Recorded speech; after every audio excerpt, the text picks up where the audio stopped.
ایسے کچھ مجبوریاں ہیں کہ جن میں روزہ چھوڑنا جائز ہے، توڑنا بھی جائز ہے۔ روزے دار کو ایسی تکلیف ہوئی، اتنی مصیبت سامنے آئی، اگر روزہ نہیں توڑتا تو جان جاتی ہے، اب روزہ توڑ دے سزا کچھ نہیں، رمضان کے بعد اس روزے کی قضا کرے۔ کبھی آدمی ایسا عمل کرتا ہے کہ جس کی وجہ سے وہ سمجھتا ہے میرا روزہ ٹوٹ گیا، حالانکہ روزہ نہیں ٹوٹا، جیسا کہ میں نے الٹی کی مثال دی ہے۔ ایک آدمی سسکی کا دمے کا مریض ہے، دمے کے مریض کا جب دم گھٹتا ہے تو اللہ کا کرم، اللہ نے جو بیماری اتاری ہے علاج بھی اتارا ہے۔ ڈاکٹروں کے یہاں ایک ڈبی ملتی ہے، اس میں کیپسول رکھا جاتا ہے، سسکی کا مریض بٹن دباتا ہے، بھاپ منہ میں لیتا ہے، اللہ کے حکم سے اس کی سانس کھل جاتی ہے۔ تو یہ جو بھاپ منہ میں لے گا اس سے روزہ ٹوٹ جائے گا، یہ بھاپ نہیں، یہ دوائی ہے۔ تو دوائی جب حلق سے نیچے جا رہی ہے اس سے روزہ ٹوٹ جائے گا۔ اگر بتی سل گئی، لوبان کی دھنی سل گئی، جان بوجھ کر اگر بتی کا دھواں یا لوبان کی دھنی اگر جان بوجھ کر سونگ لی، روزہ ٹوٹ جائے گا۔ اور ادھر سونگنے میں کوئی خرابی نہیں، ادھر میں دھواں نہیں ہے، دھویں دار خوشبو جان بوجھ کر سونگنے سے روزہ ٹوٹ جائے گا۔ ہر بات کو ذہن میں رکھیں، خوشبو دھویں دار ہو اور سونگنا جان بوجھ کے ہو، تو بغیر دھویں کی خوشبو سونگنے میں کوئی حرج نہیں، اور انجانے میں خوشبو آ گئی اس سے بھی کوئی خرابی نہیں۔ قصداً سونگنے سے روزہ ٹوٹے گا۔ انجن کا دھواں، بیڑی سگریٹ کوئی اور پی رہا تھا اس کا دھواں، گرد و غبار، مکھی مچھر حلق میں چلا گیا، اس سے روزے میں کوئی خرابی نہیں۔ ہم افطاری کے ٹائم بیٹھے ہیں، گرم گرم کھانا سامنے رکھا ہے، تو اب کھانے کی بھاپ منہ میں چلی گئی، روزے میں کوئی خرابی نہیں آئے گی، اس لیے کہ کھانے کی ضرورت کھا کر پوری ہوتی ہے، سونگنے سے نہیں۔ اگر بتی کی ضرورت سونگنے سے پوری ہوتی ہے، اس لیے اگر بتی جان بوجھ کر سونگنے سے، دھواں سونگنے سے روزہ ٹوٹ جائے گا، کھانے کی بھاپ سے نہیں۔ کسی گھر میں شوہر بڑے تلخ مزاج کے ہیں، اتنا سخت مزاج ہے کہ نمک سالن میں کم زیادہ ہو جائے تو بیوی پر برف روختہ ہوتے ہیں اور غصہ اتارتے ہیں، غصہ روزے کا، بھوک پیاس کی شدت وہ بیوی پہ اتارنے لگتے ہیں۔ شریعت کہتی ہے اگر تیرا شوہر نمک کے کم زیادہ ہونے پر بگڑتا ہے تو گھر میں بگاڑ نہ کر، اپنے گھر کو نبھانے کی کوشش کر۔ شریعت تجھے اجازت دیتی ہے کہ ذرا سا نمک زبان سے چکھ لے اور فوراً تھوک دے، تیرا روزہ خراب نہیں ہوگا تاکہ تیرا گھر چلتا رہے۔ اور اگر ایسی کوئی مجبوری نہیں، سب اللہ محبت پیار رکھے، تو پھر چکھنے سے روزہ مکروہ ہو جائے گا۔ اس طرح کے مسائل ہیں جو ہمارے ذہنوں میں رہیں۔ تو ایک تو دمے کا مریض، وہ اگر بھاپ منہ میں لے گا روزہ ٹوٹ جائے گا، لیکن اس پر سزا کچھ نہیں، رمضان کے بعد قضا کرے، ہمت نہیں اور آگے روزے رکھنے کی طاقت نہیں تو ہر روزے کا ایک فطرہ دے۔ میں نے عرض کیا کہ کچھ مجبوریوں میں روزہ چھوڑا جا سکتا ہے، وہ مجبوریاں سن لیں۔ اگر ماں بہنیں کہیں بیٹھی ہوں، سن رہی ہوں، توجہ کریں۔ اگر عورت حمل سے ہے، گربھوتی ہے اور روزہ رکھنے کی وجہ سے پیٹ کے بچے کی جان کو خطرہ ہو، تو شریعت کہتی ہے کہ یہ گربھوتی، یہ حمل والی عورت روزہ چھوڑ دے، اور مجبوری ختم ہونے کے بعد چھوٹے ہوئے روزوں کی قضا کرے۔ اگر قضا نہیں کر سکی، موت آ گئی، تو گھر والوں کو بتائے ہر روزے کا ایک ایک فطرہ دے۔ ایسے ہی عورت بچے کو دودھ پلاتی ہے، بچہ چاہے اپنا ہو اور چاہے کسی اور کا، یہ بچہ اسی کا دودھ پیتا ہے اور کچھ کھاتا پیتا نہیں۔ اگر بچہ کچھ کھانے پینے لگے لیکن چاپتا نہیں، تو اتنی بھی اجازت ہے کہ اپنے منہ میں کسی چیز کو چباؤ اور بچے کو کھلا دو، تم نہ نگلو، بس منہ میں چبا کر بچے کے منہ میں ڈال دو، تمہارا روزہ خراب نہیں ہوگا۔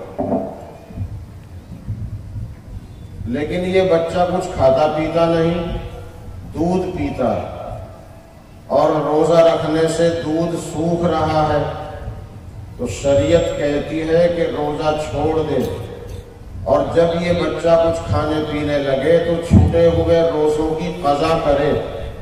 اگر قضا نہیں کر سکی، موت آ گئی، تو جتنے روزے چھوٹ گئے ہر روزے کے بدلے ایک ایک فطرہ ادا کرے۔ ایسے ہی اللہ نے عورت کے لیے مقدر لکھا ہے کہ وہ تندرست ہے، بالغ ہے، تو ہر مہینے 1.5 مہینے میں اسے ناپاکی سے گزرنا پڑے گا۔ یہ ناپاکی 15 دن سے پہلے نہیں آ سکتی، اور 15 دن کے بعد کبھی بھی آ سکتی ہے، کئی مہینے میں بھی آ سکتی ہے۔ یہ جو ناپاکی جس کو ماہواری کہتے ہیں، اس ماہواری کی حالت میں MC کہتے ہیں، جیسے میاں بیوی کا خصوصی طور پر ملنا حرام اور گناہ کے ساتھ ساتھ خطرناک بیماری کے لگنے کا ڈر، جس کا علاج امریکہ میں بھی نہیں، ایڈز کی بیماری، گندگی کی حالت میں میاں بیوی کا ملنا حرام بھی ہے، گناہ بھی ہے، اور خطرناک بیماری کا اندیشہ بھی رہتا ہے۔ اس ناپاکی کی حالت میں رمضان آئے گا تو روزہ نہیں رکھے گی، لیکن ان روزوں کو بعد میں رکھنا پڑے گا۔ اگر نہیں رکھ سکی، موت آ گئی، تو جتنے روزے ناپاکی کی وجہ سے چھوٹ گئے ہر روزے کے بدلے ایک ایک فطرہ دینا پڑے گا۔ ایسے ہی بچے کی پیدائش کے بعد ناپاکی آتی ہے، وہ ناپاکی 40 دن کے اوپر نہیں آ سکتی، 40 دن سے پہلے کبھی بھی بند ہو سکتی ہے۔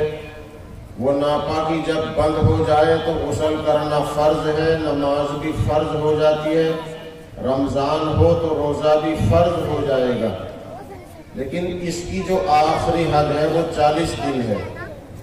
تو بچے کی پیدائش کے بعد کی ناپاکی میں نماز معاف ہے، نماز کی قضا بھی نہیں، لیکن رمضان کے روزے چھوٹ گئے، روزہ بھی رکھنا جائز نہیں۔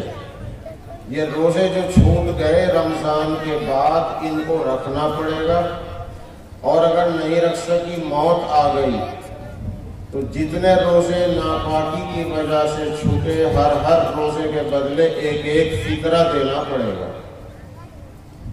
ایسے ہی سفر، یہ سفر مرد کے لیے بھی عذر ہے، عورت کے لیے بھی ہے۔ 77 کلومیٹر یا اس سے زیادہ کا سفر ہے، سفر میں دقتیں نہیں، سہولت ہو گئی، لیکن اللہ نے جو رخصت دی ہے، آسانی دی ہے، وہ ہمارے لیے صدقہ ہے۔ اگر ہم روزہ رکھیں گے بہت ثواب ملے گا، لیکن اگر سفر کی وجہ سے روزہ چھوٹ گیا گناہ نہیں ہوگا، لیکن سفر ختم ہو جانے کے بعد رمضان کے چھوٹے ہوئے روزے رکھنے پڑیں گے، اور اگر نہیں رکھ سکا اور گھر پر آ کے ٹھہر گیا تھا رمضان کے بعد، روزے نہیں رکھے، رکھ سکتا تھا نہیں رکھے، اور موت آ گئی، تو جتنے روزوں کے قضا کرنے کا ٹائم ملا نہیں کر سکا، اتنے روزوں کا ایک ایک فطرہ دینا پڑے گا۔ ایسے ہی بیماری، اگر کوئی آدمی ایسا بیمار ہے کہ ہر 4-5-6 گھنٹے میں دوائی لینا ضروری ہے، دوائی نہیں لیتا، بیماری پڑتی ہے، پریشانی آتی ہے، تو شریعت کہتی ہے روزہ چھوڑ دو، بعد میں قضا کر لینا۔ نہیں قضا کر سکے، موت آ گئی، تو ہر روزے کا ایک ایک فطرہ دو۔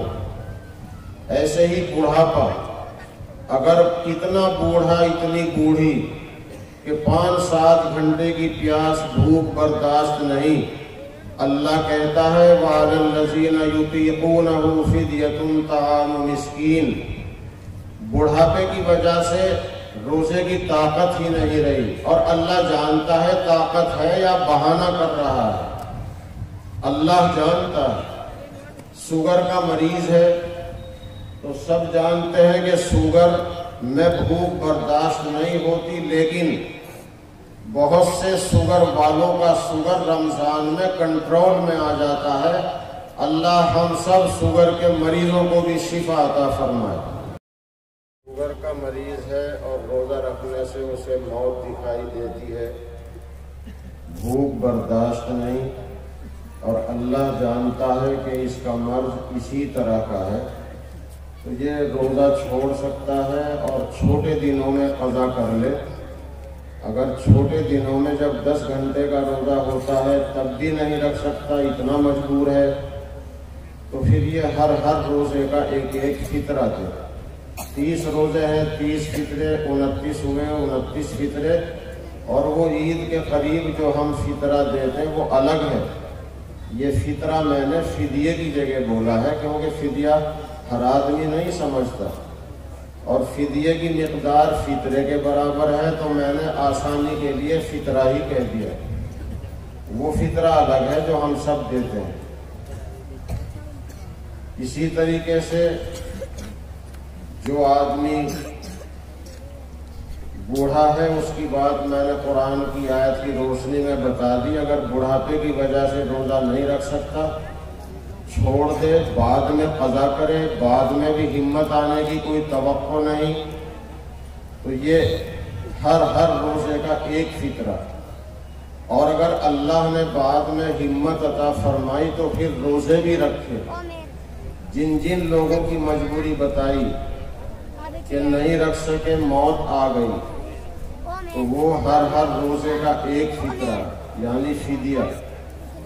اور یہ جو بوڑھا ہے، بیمار ہے، اس میں اگر طاقت آ جائے تو ان کو فدیہ دینے کے بعد بھی روزہ رکھنا پڑے گا۔ تو یہ کچھ مجبوریاں ہیں کہ جن میں روزہ چھوڑا جا سکتا ہے، باقی عام حالات میں نہ روزہ چھوڑنا چاہیے نہ توڑنا چاہیے۔ اچھا، بھول کر کھانے پینے سے روزے میں کوئی خرابی نہیں آتی۔ یہاں تک لکھا ہے کہ اگر کوئی آدمی بھول کر روزے میں پانی پینے لگے، کچھ بھی کھانے پینے لگے، روزہ یاد نہیں، اگر یہ کمزور آدمی ہے، بوڑھا آدمی ہے، تو تم اسے یاد نہ دلاؤ، اس کا کام ہونے دو۔ اور اگر یہ تندرست ہے، جوان ہے، تو یاد دلا دو۔ اس کا مطلب یہ ہے کہ بھول کر کھانے پینے سے روزے میں کوئی خرابی نہیں آتی۔ جب روزہ یاد آ جائے تو منہ میں جو چیز ہے اسے تھوک دے۔ لیکن ایک ہے خطا اور ایک ہے بھول، اس میں فرق جاننا پڑے گا۔ خطا غلطی کو کہتے ہیں، اس کا مطلب یہ ہے روزہ یاد ہے، ہم غسل کر رہے تھے یا وضو کر رہے تھے، تو غلطی سے حلق میں پانی چلا گیا، روزہ یاد تھا، یہ خطا ہے، بھول نہیں۔ روزہ ٹوٹ گیا، سزا کچھ نہیں، رمضان کے بعد ایک روزہ رکھنا پڑے گا۔ بھول اس کو کہتے ہیں کہ روزہ ہی یاد نہیں تھا، روزہ بالکل بھول گیا، اب کھا پی لیا، یا کلی کرتے ہوئے حلق میں پانی چلا گیا، روزہ یاد ہی نہیں تھا، یہ بھول ہے، اس سے روزے میں کوئی خرابی نہیں آتی۔ بس یہ رمضان شریف کے تعلق سے کچھ باتیں میں نے عرض کی ہیں، اور مسائل تو بہت ہیں۔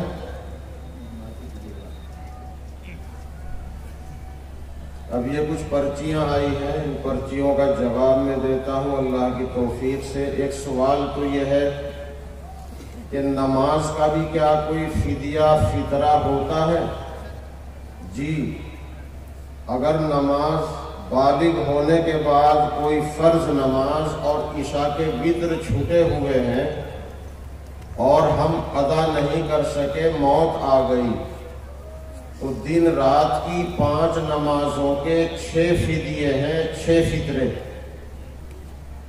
ایک فرض نماز کا 1 فدیہ 1 فطرہ، اور عشاء کی نماز کے 2 فدیے ہیں، ایک وتر ایک فرض۔ تو جس بھائی بہن کی نماز چھوٹ گئی، نہیں ادا کر سکے، تو موت کے بعد ان کے مال میں سے اگر وہ وصیت کر جائیں تو ان کے مال میں سے ہر نماز کا 1 فطرہ ہے، یعنی 24 گھنٹے کی 5 نمازیں چھوٹی تو 6 فطرے ہیں، 5 فرض 1 وتر، وتر بھی مستقل نماز ہے۔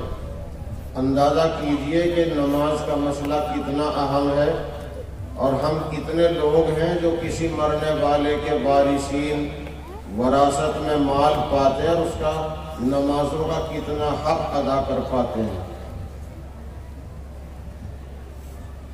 ایک مسئلہ آیا ہے اذان پر قرآن پڑھنا کیسا ہے؟ اذان ہوتے ہوئے قرآن پڑھنا جائز ہے، لیکن اذان ہوتے ہوئے قرآن کو بند کر کے اذان کا جواب دینا زیادہ بہتر ہے۔ ویسے قرآن کا پڑھنا جائز ہے۔ فرض نماز کے بعد جب دعا کے لیے ہاتھ اٹھاتے ہیں تو درود شریف پڑھنا کیسا ہے؟ اس کا جواب یہ ہے کہ ہر دعا سے پہلے، ہر دعا کے ختم پر درود شریف کا پڑھنا مستحب ہے، بہتر ہے، اس سے دعا جلدی قبول ہوتی ہے۔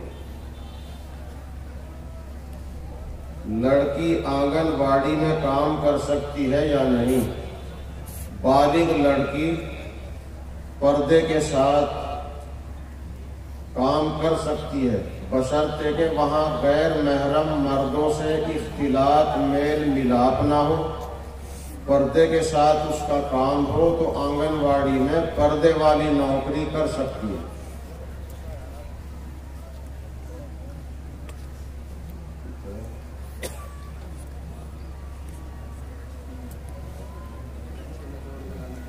کچھے میں دوڑ لگانا کیسا ہے؟ یہ جو ناف کے نیچے سے گھٹنے کے 1-2 انگل نیچے تک یہ سطر ہے، مرد کا مرد کے سامنے کھولنا بھی حرام ہے، بس تنہائی میں کھول سکتا ہے۔ جہاں دوسروں کی نظر پڑنے کا اندیشہ ہو وہاں اپنا گھٹنا، اپنی ران کھولنا جائز نہیں۔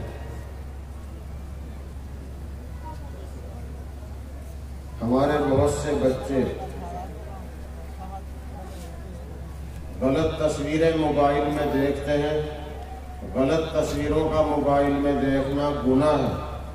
پچھلے سال ایک لڑکے کا سوال آیا کہ میں موبائل دیکھ رہا تھا اور میرے کپڑے خراب ہو گئے۔ تو اب آپ اندازہ لگائیے کہ موبائل کا غلط تماشا دیکھنا کس حد تک پہنچا دیتا ہے۔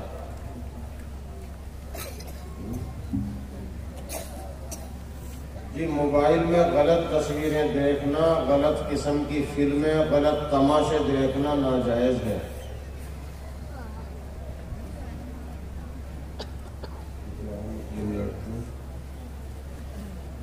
مخبری آج کل زور شور پر ہے، اور جب لفظ مخبری آتا ہے تو سب کی سمجھ میں آ جاتا ہے کہ مخبری کاہے کی، اور مخبری کرنے والا دنیا کے کچھ فائدے کے لیے ایسا کرتا ہے، اور اس سے پوری قوم کا سر جھک جاتا ہے شرم کی وجہ سے، اور جس کی مخبری ہو گئی جائز یا ناجائز، اس پر مصیبت جان کی، عزت کی، مال کی آ جاتی ہے۔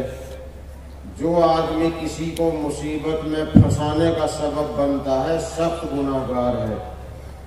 اس لیے یہ مخبری کرنا جائز نہیں۔ چند پیسوں کے لیے، چند ہزار روپے کمانے کے لیے ایسا کرنا پوری قوم کو نقصان دینا ہے، یہ قوم کے ساتھ غداری کی بات ہے۔ قرآن سے کوئی عام آدمی مسئلہ بتا سکتا ہے یا نہیں؟ قرآن پاک سے کوئی مسئلہ بتانے کا حق کسی کو نہیں ہے۔ صحیح عالم دین نے جو مسئلہ قرآن سے لکھ رکھا ہے، صحیح عالم دین نے جو ترجمہ کیا، جو مسئلہ لکھا، اسے ہی پڑھ کے بتا سکتا ہے اور کوئی حرج نہیں۔ ہم اپنی طرف سے نہ بتائیں، جو حضرت تھانوی رحمۃ اللہ علیہ نے یا کسی اور بڑے صحیح عالم نے لکھا ہے، بس ہم اسی کو پڑھ کے سنا دیں یا زبانی بتا دیں، اپنی طرف سے نہ بتائیں۔ قرآن میں اپنی طرف سے رائے زنی کرنا حرام ہے۔ جیسے مثلا قرآن میں ہے وَالْمَلَائِكَةُ صَفًّا صَفًّا، اب صفن کے معنی ہے لائن لگا کر آنا، صف بندی کرنا، اور ہم صفن صفا کے معنی داڑھی کو کہہ دیں صفن صفا۔ اسی طریقے سے قرآن میں ہے طیرن ابابیل، علم ترى کیف میں ہم کہتے ہیں کہ اللہ تعالیٰ نے کعبے کی حفاظت ابابیل کے ذریعے کرائی، تو قرآن میں جو ابابیل کا لفظ ہے وہ ابابیل کے معنی ہے ڈار کی ڈار۔ اللہ نے چڑیا بھیجی ڈار کی ڈار، چاہے وہ ابابیل ہو، چاہے کبوتر ہو، چاہے کوئی اور جانور ہو۔ اب ہم نے ابابیل ایک چڑیا دیکھی ہے، ہم نے وہاں ابابیل کا وہی ترجمہ سمجھ لیا، ایسی غلطی ہو جاتی ہے۔ چکی والے جو چونگی کاٹتے ہیں، آٹا پیسنے کے بعد اسی میں سے چونگی لینا حرام ہے۔ چونگی لینا جائز نہیں، پیسے بڑھا کے لے لیا کریں، اور یا پھر اناج طے کر لیں کہ میں اتنے دھڑی ہاڑے پر اتنے گرام غلہ لوں گا، ہر ہاڑے میں سے غلہ کاٹ لیا کریں، غلہ جمع ہو گیا پیس کے رکھ لیں، گھٹت بڑھت اسی سے پوری کرتے رہیں، اور جو بچ گیا وہ بیچ دیں یا اپنے گھر میں استعمال کریں۔ آٹا لینا جائز نہیں، پہلے ہی اناج لینا جائز ہے۔ عورت نکاح پڑھا سکتی ہے یا نہیں؟ عورت نکاح نہیں پڑھا سکتی، لیکن جہاں نکاح ہو رہا ہے اگر وہاں لڑکی اور لڑکے کے سوا دو مسلمان بالغ مرد ہیں، دو مسلمان بالغ مرد ہیں، یا ایک مرد دو عورتیں ہیں، پھر یہ ایجاب و قبول کرا دے تو یہ نکاح ہو جائے گا۔ پھر اگر عورت بھی یہ الفاظ کہلوا دے، دو بالغ مسلمان مرد وہاں سن رہے ہوں، پھر نکاح ہو جائے گا۔ گھروں میں عورتیں چاول تیل مرچ وغیرہ لیتی ہیں، کمی بیشی کے ساتھ جائز ہے یا نہیں؟ یہ جو آٹا اور روزانہ کے کھانے پینے کی چیزیں، نمک مرچ ہلدی وغیرہ، چائے کی پتی چینی، یہ جو روزانہ دونوں ٹائم کام میں آنے والی چیزیں ہیں، ان کو شریعت نے مستثنا یعنی الگ کر دیا مسئلے سے عوام کی سہولت کے لیے، تو ان میں کمی بیشی کے بغیر برابر سرابر ادھار لینا جائز ہے۔ اور یہ جو کام آنے والی چیزیں ہیں دے دینی چاہیے، منع نہیں کرنا چاہیے۔ قبر کی لحد کی گہرائی کتنی ہو اور قبر کی اونچائی کتنی ہو؟ اونچائی تو کتابوں میں لکھا 2 بالشت کے برابر ہو، زیادہ بہتر نہیں، لیکن علاقوں کے اعتبار سے یہ مسئلہ بدلتا رہتا ہے۔ اصل بات یہ ہے کہ قبر کی جو اندر کی گہرائی ہے جس میں مردے کو لٹایا جاتا ہے، تو مردے کی موٹائی اور لمبائی کو ناپیں، اور قبر کی گہرائی اتنی ہو کہ جس سے مردے کو داہنی کروٹ پہ لٹائیں تو لکڑی بدن سے ٹچ نہ ہو۔ 2 سوا 2 فٹ، حد کی حد 2.5 فٹ بہت ہے، اور اوپر کا حصہ جس میں مٹی بھری جاتی ہے وہ بھی 2.5 فٹ 3 فٹ بہت ہے۔ اور کہیں زمین کے نرم یا ریتلی ہونے کی وجہ سے مسئلہ بدل جاتا ہے۔ جیسے ہمارے اکڑ کے قبرستان میں اوپر کا حصہ 1-1.5 فٹ سے زیادہ نہیں ہو پاتا، کیونکہ قبر کی ڈھانگ بیٹھ جاتی ہے۔ تو گہرائی، نچلے حصے کی گہرائی 2 سوا 2 فٹ۔ آدمی اگر زیادہ بھاری ہے تو اس کی حساب سے کچھ گہری کر لیں۔ زیادہ گہری کرنے کے کئی نقصان ہیں۔ ایک تو خامخواہ کی مشقت ہے، کھودنے والوں کو تکلیف۔ دوسرا بڑا نقصان یہ ہے کہ ہم مردے کو دہنی کروٹ پہ نہیں لٹا سکتے، نیچے کھڑے ہونے کی جگہ نہیں، اوپر سے ہاتھ نہیں جاتا، جبکہ مردے کو دہنی کروٹ پہ لٹانا سنت یا واجب ہے۔ اور ایک نقصان یہ ہے کہ جتنی مٹی نکلتی ہے نچلے حصے کی وہ ساری اوپر آتی ہے تو قبر کی اونچائی بڑھ جاتی ہے۔ لوگ سمجھتے ہیں کہ ساری مٹی کا ڈالنا ضروری ہے، نہ ڈالیں گے حق تلفی ہوگی، ایسا کچھ نہیں۔ قبر کا صحیح بندوبست کرنا ضروری ہے، مٹی چاہے ساری ڈلے یا رہ جائے۔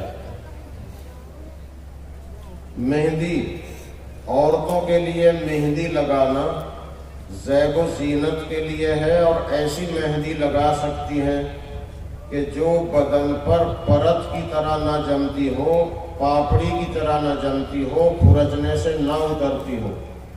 اگر اس مہندی کی پرت جمتی ہے تو وضو غسل نہیں ہوگا۔ اور مرد کے لیے مہندی لگانا سر پہ جائز ہے علاج کے لیے، پیروں پہ جائز ہے علاج کے لیے، شادی میں ایک انگلی پر یا کہیں بھی لگانے کی کوئی ضرورت نہیں۔ شوگر کے مریض کا مسئلہ میں نے بتا دیا ہے، اسے انجیکشن سے تو کوئی خرابی نہیں آتی، روزہ رکھے اور انجیکشن لیتا رہے، اور خدا نہ خواستہ اگر منہ کے ذریعے سے کوئی چیز لینی پڑتی ہے تو مجبوری ہے، وہ روزہ چھوڑ دے، بعد میں قضا کرے، قضا کرنے کی ہمت نہیں تو ہر روزے کا ایک ایک فطرہ دے۔ تلک لگانا ہندو بھائیوں کی اپنی ایک رسم ہے، ان کی ایک مذہبی علامت ہے، اس لیے مسلمان بھائی کو تلک نہیں لگانا چاہیے۔ یہ غیر مسلم بھائیوں کی پہچان ہے، اس لیے مسلمان کے لیے جائز نہیں۔ اور ہندو مسلم سبھی پریم سے محبت سے رہتے ہیں، میل جول سے رہنا ہے، لیکن مذہبی چیزوں میں شرکت کرنا منع ہے۔ انکم ٹیکس میں کھاتے میں جو پیسہ آتا ہے، کھاتے میں جو سود کی رقم آئی ہے اس کو انکم ٹیکس میں دینا جائز ہے۔ انکم ٹیکس میں، سیل ٹیکس میں، کسٹم میں، جی ایس ٹی میں دینا جائز ہے۔ بیاج کو بیاج میں دینا جائز ہے، اصل بل پر پلنٹی لگ گئی تو پلنٹی میں دینا جائز ہے۔ آپ زمین کا بینامہ لے رہے ہیں، وکیل کی فیس میں دینا جائز نہیں، زمین کے مالک کو دینا جائز نہیں، اپنے کام میں لگانا جائز نہیں۔ رجسٹرار صاحب کے یہاں جتنی رقم کی رسید کٹ رہی ہے اتنی رقم کی رسید سود کے پیسے سے کٹا سکتے ہیں، باقی اپنے کام میں کوئی پیسہ سود کا لگانا اپنی ماں کے ساتھ منہ کالا کرنے سے بھی زیادہ برا ہے۔ ایسا کوئی مصرف نہیں تو غریبوں کو اس نیت سے سود کا پیسہ دیا جائے، یا اللہ مجھے اس کے وبال سے بچانا۔ خرید و فروخت، کارڈ پر ملنے والی چھوٹ کو لینا جائز ہے یا نہیں؟ یہ خرید و فروخت پر جو چھوٹ ملتی ہے، یہ مسئلہ سوال ابھی سمجھ میں نہیں آیا۔ جن بھائی نے لکھا ہے وہ بعد میں مل کر اس کے بارے میں صحیح بتا دیں، کیونکہ سوال بھی آدھا علم ہوتا ہے، اس لیے کبھی بتانے میں کوئی غلطی ہو جائے، کوئی جائز کو ناجائز سمجھ لے، وہ چھوٹ کیسی ہے، کیسی چھوٹ ملتی ہے وہ بعد میں سمجھا دیں۔ حمل والی عورت کے لیے بھی مہندی لگانا جائز ہے، ناپاکی میں بھی مہندی لگانا جائز ہے، بس وہ پرت کی طرح بدن پہ نہ جمتی ہو، پاپڑی کی طرح نہ جمتی ہو تو جائز ہے۔ 10 برس کا بچہ ہے، دعا کے لیے ہے۔ روزے کی حالت میں خون کا ٹیسٹ کرانا اور خون بدن میں چڑھوانا جائز ہے، اس سے روزے میں کوئی خرابی نہیں آتی۔ دعا کی اللہ اس بچے کو شفا عطا فرمائے۔ نمستے اور نمسکار کا مسئلہ پوری صراحت کے ساتھ بتلانا اس وقت مشکل ہے، لیکن نمستے اور نمسکار کے معنی بتاتا ہوں، اسی سے آپ اس کا حکم سمجھیں گے۔ نمستے اور نمسکار کے معنی ہے میں آپ کے سامنے سر جھکاتا ہوں۔ سر جھکانا صرف اللہ کے سامنے ہے، اور ہمارا سلام غیر مسلم بھائیوں کے لیے بھی شریعت نے بتایا ہے۔ ہم سلامتی کی شانتی کی دعا دیتے ہیں، گڈ مارننگ نہیں کہتے، گڈ نائٹ نہیں کہتے کہ تمہاری شام اچھی رہے، تمہاری صبح اچھی رہے۔ ہمارا سلام تو زندگی بھر کی شانتی اور سلامتی کی دعا دینا ہے۔ تو غیر مسلم بھائیوں کا بھی سلام ہے، لیکن نمستے اور نمسکار اس کے معنی ہے میں آپ کے سامنے سر جھکاتا ہوں، اور سر جھکانا صرف ایک اللہ کے سامنے ہے۔ لڑکے کا کان بندھوانا کیسا ہے؟ اگر کسی بیماری کا علاج کسی حکیم ڈاکٹر نے یہی بتایا ہے کہ دوائیاں کر چکا ہے، فائدہ نہیں ہوتا، کان بندھوانا اس کا علاج ہے، تو کان بندھوا لے، لیکن اس میں کوئی زیور کی چیز نہ ڈالے، کوئی سینک وغیرہ ڈال سکتا ہے۔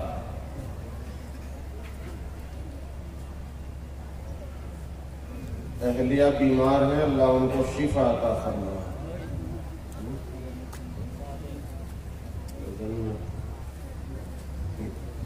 ناپ تول میں کمی کرنا، ویل للمطففین، اللہ قرآن میں کہتا ہے بڑی خرابی، بڑا نقصان، بڑی بربادی ہے ان لوگوں کے لیے جو ناپ تول میں کمی کرتے ہیں۔ اس لیے ناپ تول میں کمی کرنا حرام بھی ہے اور نقصان کا، بربادی کا ذریعہ ہے۔ دیکھو غیر مسلم بھائی مر جائے، تعلق دار ہے، پڑوسی ہے، اس کے گھر جائیں، تعزیت کریں، تسلی کی بات کریں، ارتھی کے پیچھے نہ جائیں۔ وہ جلاتے ہیں، جلانا ہمارے مذہب میں کسی کا جائز نہیں، اور اگر کسی کو جانا پڑ گیا، جیسے کرونا کے چلتے ہوئے غیر مسلم کا انتقال ہوا، غیر مسلم رشتہ دار پڑوسی ارتھی کے قریب نہیں لگے، تو مسلمانوں نے مذہب سے اوپر اٹھ کر انسانیت کی بنیاد پر ارتھی کو شمشان گھاٹ تک پہنچایا، وہ الگ مسئلہ ہے۔ انہوں نے انسانیت کے فریضے کو ادا کیا۔ تو اگر کسی کو جانا پڑ گیا، اللہ سے توبہ استغفار کرے۔